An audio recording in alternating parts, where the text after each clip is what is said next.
Hola, buenas. Estoy leyendo un libro. Bueno, ya me lo leí, la verdad, pero estoy como releyendo el libro que se titula El instinto científico.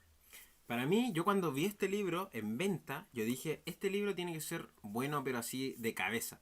¿Por qué? Yo muchas veces he dicho que cuando leemos divulgación científica o cuando leemos ciencia en general, no solamente divulgación científica, siempre tenemos que tener como las consideraciones metodológicas de cómo se llegó a tal conclusión o cómo se llegó a tal resultado.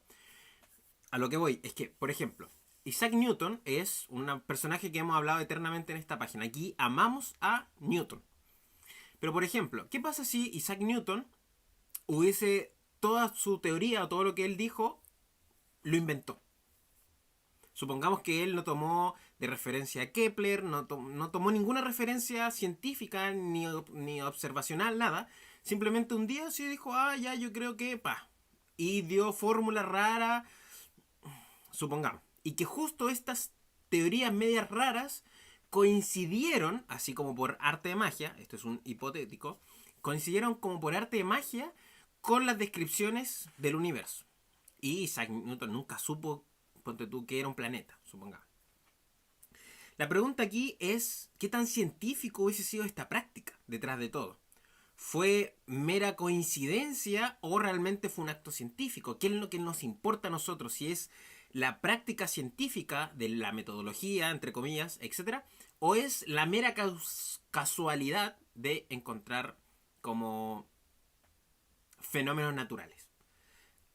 Esto es un caso hipotético, pero por ejemplo pasó con Demócrito y el concepto del átomo. O sea, Demócrito fue a través de pura lógica y a través de conceptos a priori, fue descifrando que debiese la materia existir en partículas muy chiquititas que van a ser indivisibles y que van a tener como la naturaleza del objeto que lo están abarcando. Por eso Demócrito como que a la actualidad igual se habla mucho cuando se habla de la teoría atómica, porque Demócrito, en base a sus razonamientos simplemente, llegó a una conclusión que actualmente nosotros más o menos podemos manejar que eso es el átomo.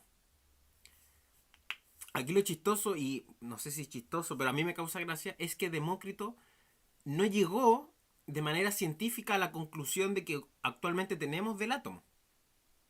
Pero una parte importante de la ciencia, por lo menos antes de la era moderna de la química, sí se desarrolló basándose en las teorías de Demócrito, o por lo menos tomándolas como referencia. Por lo cual, a mí me pasa que cuando yo leo un texto científico, yo necesito saber cómo es que se llegó a ese resultado, cómo es que se llegó a esa conclusión, qué problemas había antes y qué problemas dejó ese resultado. No me interesa saber como una especie de ciencia ficción que justamente calza con los fenómenos naturales. Y eso me pasó mucho, por ejemplo, con los libros de Stephen Hawking acerca del Big Bang. Yo por lo menos, no me acuerdo qué edición leí, pero me acuerdo que en esa edición que justamente yo leí acerca del Big Bang, Stephen Hawking nos cuenta una historia. Va contando una historia de cómo tuvo que haber sido el Big Bang. Y yo, mi choque más importante fue esto: si una persona externa a la ciencia lo lee, ¿por qué debería esa persona creer? Cuando la ciencia no debiese ser este tema de creer o no creer. Entonces ese era mi problema. ¿Por qué un libro que es de divulgación científica te pone a las personas en esa entrecrucijada, por así decirlo, de él, por qué yo debo creer lo que estoy leyendo?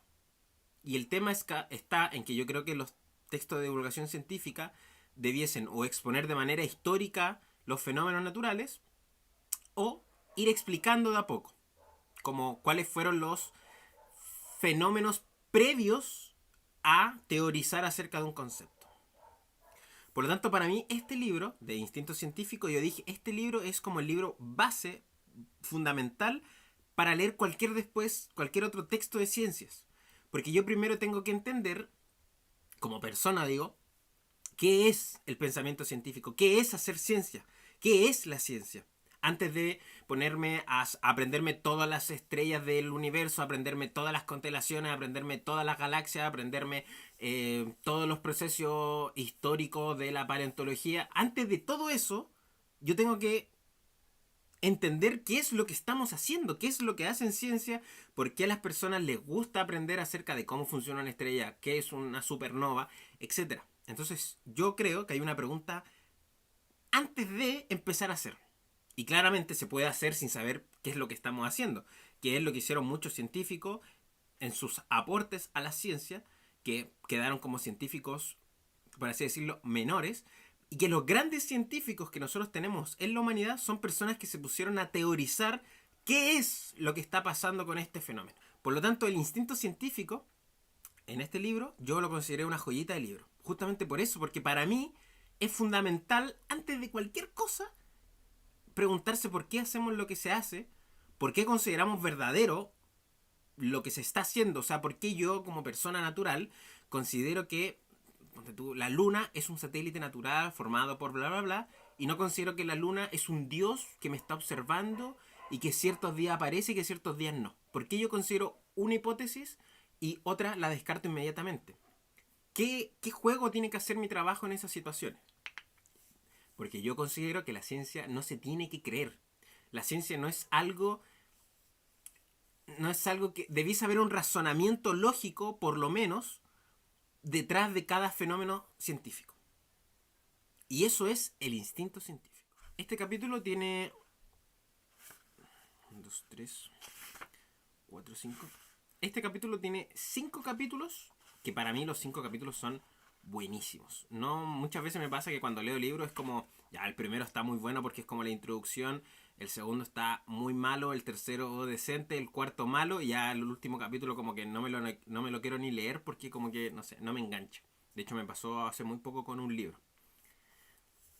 Este capítulo, yo creo que todos sus capítulos son buenos, abarcan lo que tiene que abarcar el concepto del libro, del instinto científico, y tiene una especie de continuidad detrás de cada capítulo, y al mismo tiempo un espacio para la pregunta de una duda, de hacer una reflexión detrás de cada capítulo. Como primera parte de estos videos, que voy a intentar hacer muchos videos, no sé si muchos videos, pero el libro deja preguntas y son preguntas que me gustaría como ir trabajando, o más que trabajando, ir profundizando detrás de estas preguntas que nos van dejando, porque hay cosas que son buenas, pero considero que es mil veces mejor profundizar.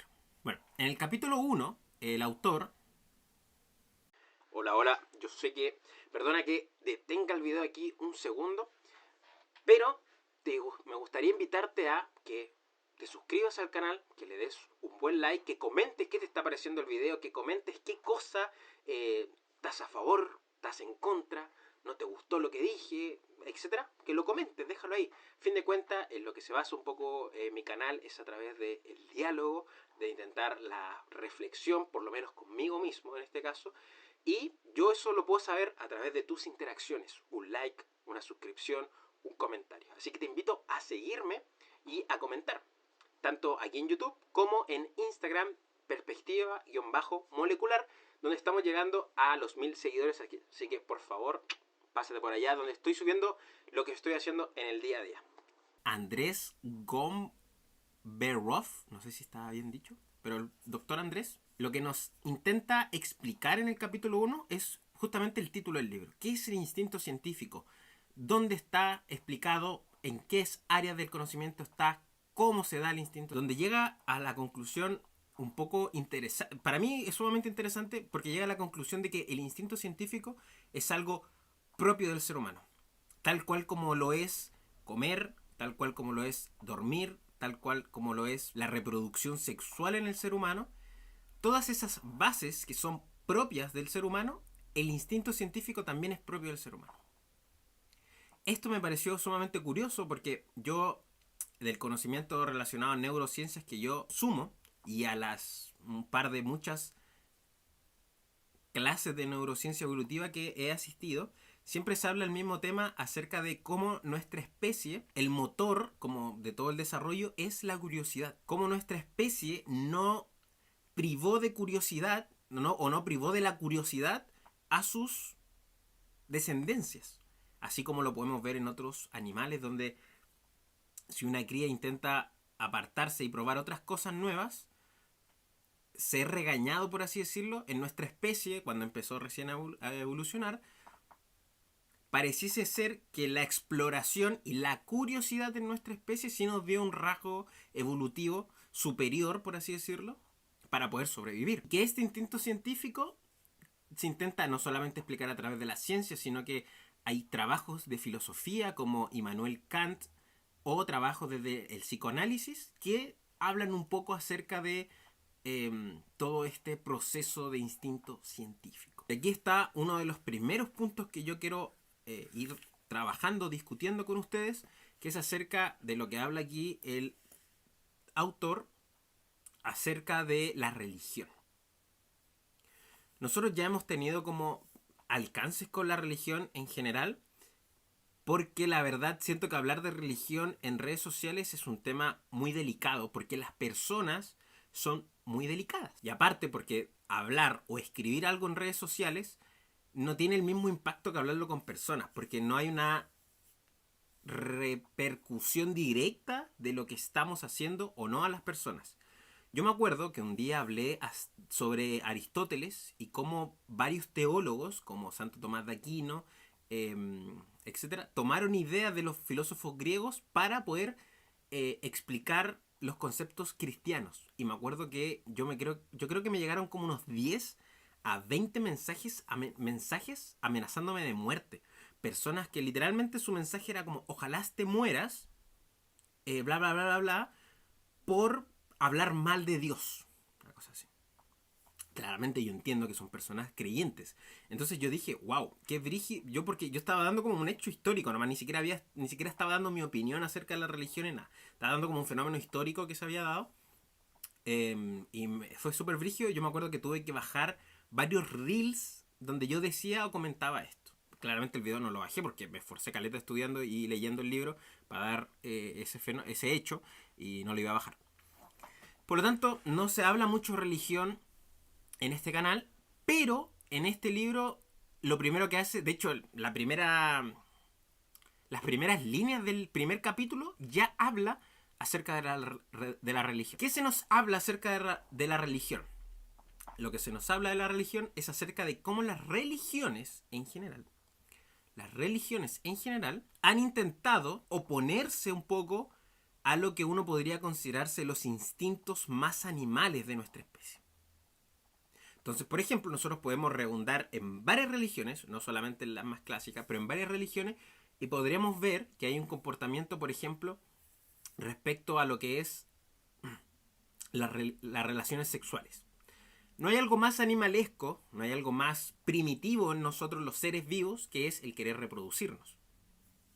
Y es sumamente interesante cómo hay prácticas culturales las cuales nos pueden llevar a hacer todo lo contrario de lo que nuestra naturaleza de por sí empuja.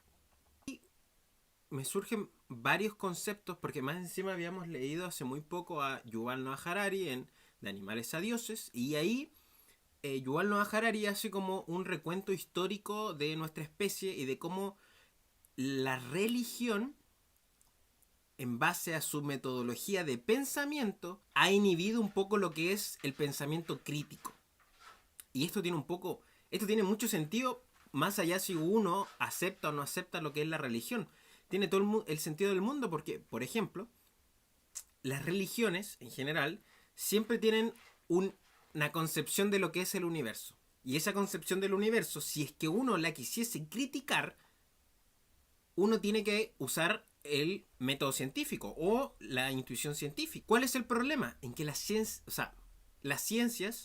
no son dogmáticas, o por lo menos no debiesen ser dogmáticas para ser considerada una buena ciencia, mientras que las religiones necesariamente son dogmáticas. Y ese es el punto clave que diferencia, por ejemplo, a lo que es la práctica religiosa a lo que es la ciencia como tal, formalmente. Y Yuval Noah Harari en el libro recuerdo que decía algo así como que la religión y las ciencias van por caminos diferentes. Y surgen dos preguntas. Si la religión, por ejemplo, es contraria a la ciencia, o de manera más precisa, si la religión es compatible con lo que es el pensamiento científico. Muchas gracias por ver hasta acá este video podcast. en el cual estuvimos hablando acerca del instinto científico. Esta es una primera parte de lo que es el primer capítulo acerca de esta reseña de este gran libro que encontré por ahí. Así que muchas gracias por llegar acá y si te gustó este video te invito a que veas la segunda parte donde vamos a estar terminando lo que es el primer capítulo.